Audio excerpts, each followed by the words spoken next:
Poetry slams are raucous things. Poets and audience members shout their feelings for the world to hear, but they can also be intimate things, where normally hardened and cynical New Yorkers blink back tears as a poet's voice cracks on stage, brokenhearted. Once you're a part of the scene, whether you're a poet or MC, door guy or scorekeeper, bartender or dedicated audience member, you enter a world of bear hugs and secret handshakes, of inside jokes and handmade books, of enormous, unapologetic laughs and after-midnight poetry ciphers. Being part of the New York City Poetry Slam community at times has felt like what I imagine being among Zola's cronies in Bohemian Paris was like, or one of Jack Kerouac's beatnik pals. Not everyone got along. Not everyone liked what everyone else was creating. But the total sum of our efforts were somehow larger than us, something lasting, something that feels important. I wouldn't go so far as to say that the years I spent researching and interviewing this project were easy. But I have to admit, it felt more like digging up information on my own family tree than dully researching some historic other. The generation of amazing writers and performers who have graced the stages of the New York City Poetry Slams form a unique family.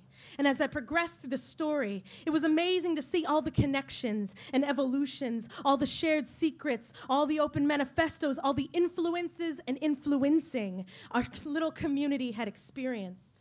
The months I spent holed up in my apartment away from the slam was a necessary evil in order to finish the project. Slams are held 4 nights a week in New York City, not including the other sundry performances and shows slam poets are doing, and it would be impossible to make the rounds and keep my office day job and knock out this enormous history. But I really missed the slam, and the honest truth is I didn't even realize how much until I stepped through those doors. Walking home from a rowdy night at Urbana, the final stop of my victory tour in the Poetry Slam series I founded at age 19, I felt ready to face the impudent Charlie Rose of my mind. "Charlie," I explained, rushing back to my seat in the studio. "It's so good to see you. Sorry I had to skip out in the middle of our last interview. But I had a busy week." "You certainly have," Charlie replied. "My notes indicate that you went to all the New York City Poetry Slams in the span of 5 days. That's quite a feat." "It was amazing. Really amazing," I replied, "like a homecoming, like literally coming home." "And for those people out there who've never been to a poetry slam, could you explain what it's like?" Charlie asked. "Well, you just have to go.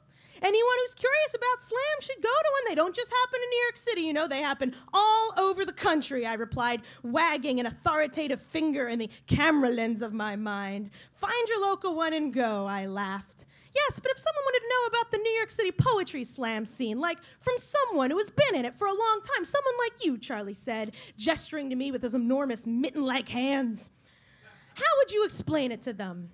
"If someone wanted to know," I repeated, drawling out the words, "about the New York City Poetry Slam scene, and wanted to know about it firsthand from someone like me, what would I suggest?" After a beat, I bent down and produced the enormous manuscript of this book.